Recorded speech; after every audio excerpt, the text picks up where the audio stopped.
how then should the media go about this? Well, I think the question you should be asking is to the police, because when somebody makes these claims, you know, and assuming you do actually turn up at a police station and make that claim, you know, actually do a report. Yeah. So, well, I mean, what's the follow-up on that?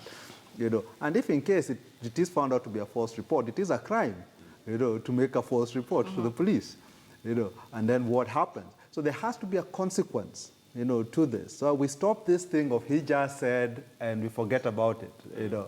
Let's actually follow it up as if it's a serious allegation and ask, then what happens? Go to the police, has a report been filed there? If it hasn't been filed, then you know this is just talk. If it's actually filed a police report, then let's follow that police report, you know. And at the end, if somebody is found to have lied to the police, you know, then what action is actually taken, you know, against them. I think until we stop sort of giving them this room where they can simply say what they want on a podium, you know, and things, and there is no consequence that they pay for doing this. Is this an opportunity for us as the media to now have the newsroom become the credible source? Because here you have the aspirants saying one thing, you've got members of the public sort of suspicious that it's not quite what they're saying it is. Is this where now we come in squarely as members of the Fourth Estate and you know, separate fact and fiction? Yes, I think for once I agree with Gadara. Yes. I think there is too much expectations on the media, to the extent that we are now we're actually ignoring and forgetting that there are some institutions that are charged with some specific responsibilities, like police, like I said. So where is police here? They investigated to tell us that, okay, even do that examination, say that, fine, the injury that was meted on Maura, was it caused by a bullet?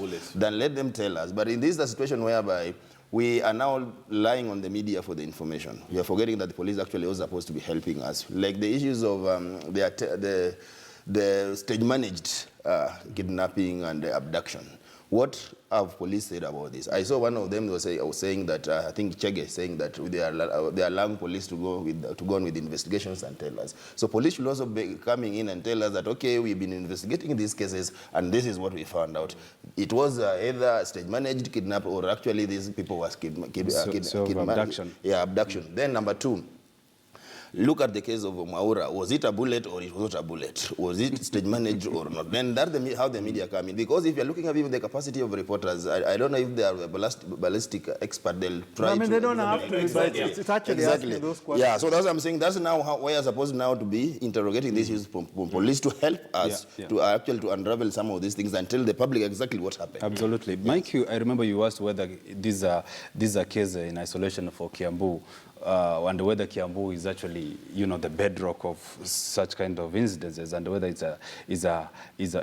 a scary sort of place to be. But I also want to say, as I said before we went for that break, that this is not a case in isolation, and we have seen extreme cases in other constituencies or in other parts of the country, and we want just to highlight some of the issues which are politically instigated in terms of assassinations or near assassination issues. And you remember in 2008 there was also the Aina Moi case where the sitting MP, after he immediately won the seat, he was assassinated in the name of Tor. And there's also the Mugabe Were of Mbakasi, who was immediately shot after, which was also perceived to be a politically instigated sort of driven issue. And there was also the issue of Mushai of Kabete, who also died while in office. And therefore, I think the issue is not an issue domiciled in Otiru, in Kiambu, but this is an issue which can be looked upon as a cross-cutting across the country. But I'll put it this way. That looking at what is happening in Kiambu, and that is the backyard of the President Uhuru Kenyatta, and getting a Jubilee ticket is as good as being you already won. You'll have like around 90% of chances of winning. So everybody is fighting and using all means. Propaganda is also a tool that is used in politics, and actually that's what is happening in Kiambu. That everybody is doing all he or she can to ensure that they get the Jubilee ticket. Once you've gotten a Jubilee ticket, in Kiambu, home and dry, you're up to 90%. The same way you've seen even in Nyanza, in Luo Nyanza or in Western Kenya, that everybody everybody is trying to get a ticket of a party that is popular in that area. So once you've gotten this party, you are home and dry, you are 90% in parliament. And I think that's what is happening in Kiambu, whereby violence is used actually to get the political support.